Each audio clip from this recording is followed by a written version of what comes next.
A shadel macher is a person who washes, styles, sells, basically everything wig related for Orthodox Jewish women.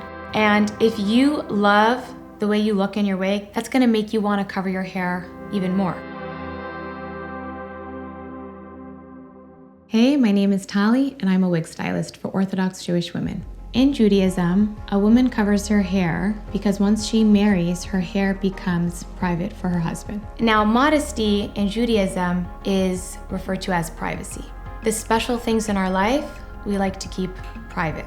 And our hair, being that it makes up so much of who we are as women, that is something special that we are setting aside for our husbands. Before I got married, I actually really anticipated wearing a wig. You know, my hair was frizzy, and I'm like, how awesome would it be to wake up every day and have a good hair day? I was really struggling with how to make them look right, more like me. I felt very lost and I didn't feel myself.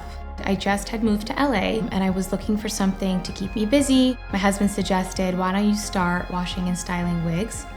And so I did, and from there I started experimenting with color. And from color, I started selling wigs, and it kind of just took off from there. The name of my brand is TNT Wigs. We are a full service salon. We offer wig purchases, wig repairs, color, cuts. We basically do it all. Because this is such a personal journey, so many women can keep this mitzvah in so many different ways. There's women who wear scarves. There's women that will wear wigs and not show any hair. Some women will take out a little bit of hair. And my job is to meet you wherever you're at. It's important for women to feel beautiful and confident in their wigs because that's one of the only ways that they're gonna wanna continue doing this mitzvah. And nowhere in the Torah does it say that a woman can't look beautiful. We're supposed to be beautiful. In terms of covering your hair, it's not about if they know if it's a wig or not. The only important factor here is that you know you are covering your hair.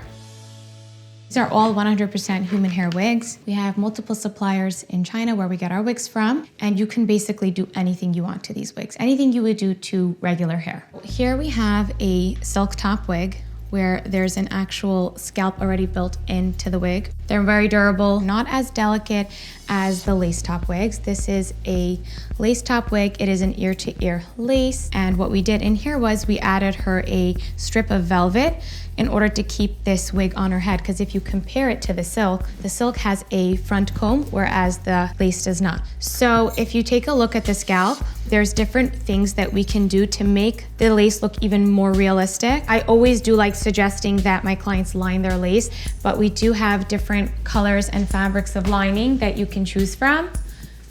And then I do like to match up the lining based off their skin tone. Here we have a bandful. It is meant to be worn with headbands, caps, hats.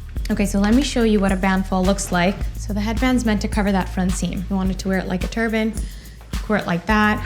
A lot of my clients that work in like hospitals, teachers, they usually gravitate towards the bandful because it's just easier. They don't have hair in their face. A wig in this salon ranges anywhere from, I would say, 800 to like 3,000, based off length, and sometimes based off color. A wig should last, I would say if you take care of it, I would give it a good 5 years. What does it mean that a wig is kosher? Years ago, it was said women were giving their hair up for idol worship and that hair was being used to make wigs. In Judaism, we are not allowed to use anything that was once used for idol worship. These are kosher wigs that have not been used for idol worship. So today we're going to be seeing Chana. She is a longtime client of mine, and she actually has a few pieces from our line. She's going to be coming in today for a new wig consult, and we're going to walk you through it. Hi. What's up? How are you? I'm good. Show me what you got. I just happen to love a natural wig. I'm surrounded by all sorts of people, and I don't necessarily want it to be like, oh, she's wearing a wig. I do want it to look very natural. Not that I would be embarrassed by it at all. I love that I cover my hair and I have so much fun with it.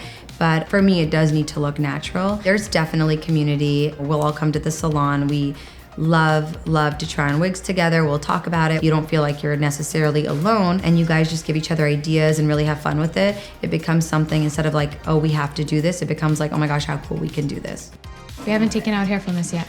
No, we haven't. But it's so glam. Maybe we'll just take out hair from the sides.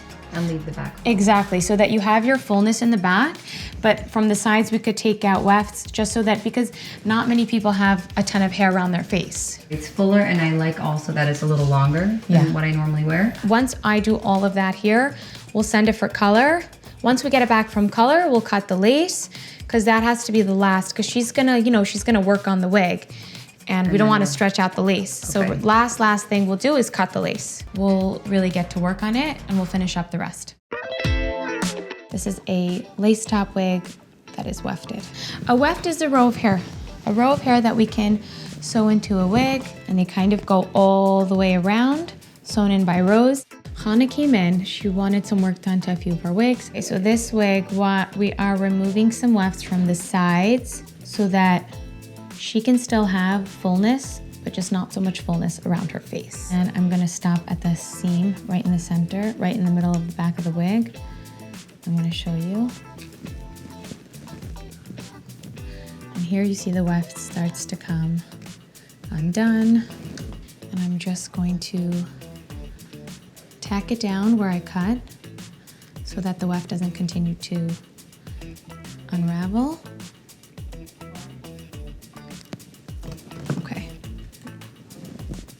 And that's basically how it'll look all the way down, and essentially make it less heavy around her face. Once we get all the work done in-house, that it needs to go for color to the colorist, and so we'd probably have a finished product in about 2 to 3 weeks. This mitzvah, I really hold it dear to me, and I really believe in it. I think that, in your marriage, when you have a few things that are really private, and that's something that's just for you and your husband, I think that that really creates a stronger bond. It's such a shock sometimes for people to see religious people that are also, somebody fashionable. And so I think it's important for people to realize just like that there's so much more to people than what meets the eye. Wigs are so popular right now that everybody wants in on it. It's really a place for you to kind of let loose. Once you let loose and you're cool with the idea that, hey, I'm covering my hair, might as well have fun with it, anything can happen.